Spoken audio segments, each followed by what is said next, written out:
ये कहानी है एक ऐसी लड़की की जिसका शरीर अगर पूरी तरह खत्म भी हो जाए, लेकिन अगर उसका एक भी अंग जिंदा बचा रहे तो वो उसी के सहारे फिर से ग्रो होकर जिंदा हो सकती थी। लेकिन इस ताकत के पीछे एक बेहद भयानक राज छुपा हुआ था। कहानी की शुरुआत में टोमी नाम की लड़की नदी किनारे टहल रही होती है। तभी उसकी नजर वहां पड़े एक इंसानी सिर पर पड़ती है। वो इंसानी सिर टोमी से मदद मांगने लगता है। उसका चेहरा बेहद मासूम होता है और उसकी आवाज इतनी प्यारी होती है कि टोमी एक पल के लिए डरना ही भूल गई और उसे उठाकर अपने घर ले आई और सबसे छुपाकर बेसमेंट में वो उसकी देखभाल करने लगी। लड़की की देखभाल में वो सिर जल्द ही ग्रो करने लगा। लड़की का उस इंसानी सिर के प्रति लगाव धीरे धीरे जुनून में बदल गया। वो रोज उसे किचन के सिंक में नहलाती और फुर्सत मिलते ही बेबी स्ट्रोलर में बैठाकर धूप दिखाने ले जाती। जैसे जैसे वो सिर बढ़ता गया, वो भूख मिटाने के लिए इंसानी खून मांगने लगा। असल में 1 महीने पहले टोमी की लियो नाम की लड़की से दोस्ती हुई थी।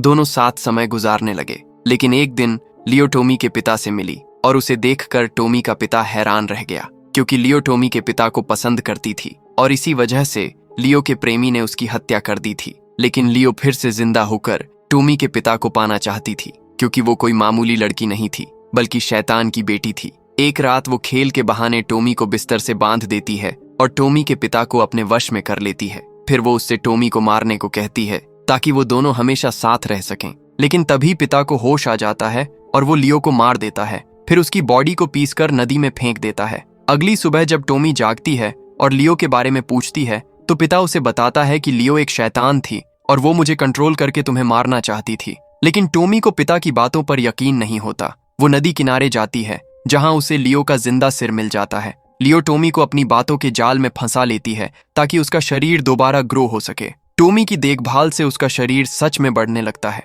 लेकिन जब टोमी उसे इंसानी मांस खाने को नहीं देती तो लियो गुस्से में सच बता देती है कि मैं शैतान हूँ और शुरू से ही टोमी को मारकर उसके पिता को पाने आई थी। ये सुनते ही टोमी को यकीन हो जाता है कि उसके पिता सही कह रहे थे। गुस्से में वो उस सिर को उठाकर छत से नीचे फेंक देती है। उसे लगता है कि अब सब खत्म हो गया। लेकिन कुछ ही दिनों बाद वो इंसानी सिर पूरा होकर वापस लौट आता है और टोमी के पिता को कंट्रोल करने की कोशिश करती है। तभी टोमी बिना सोचे समझे एक तीर उसकी गर्दन के आर पार कर देती है। टोमी का पिता ये सोचकर कि कहीं वो फिर से जिंदा ना हो जाए, उसके शरीर को पूरी तरह बर्फ में जमा देता है। लेकिन जब वो बर्फ साफ करता है तो जमे हुए शरीर की आंखें अचानक खुल जाती हैं। लियो उसे फिर से अपने कंट्रोल में ले लेती है और वो हथौड़े से बर्फ तोड़कर उसे आजाद कर देता है। लियो फिर कहती है कि अब टोमी को मार दो।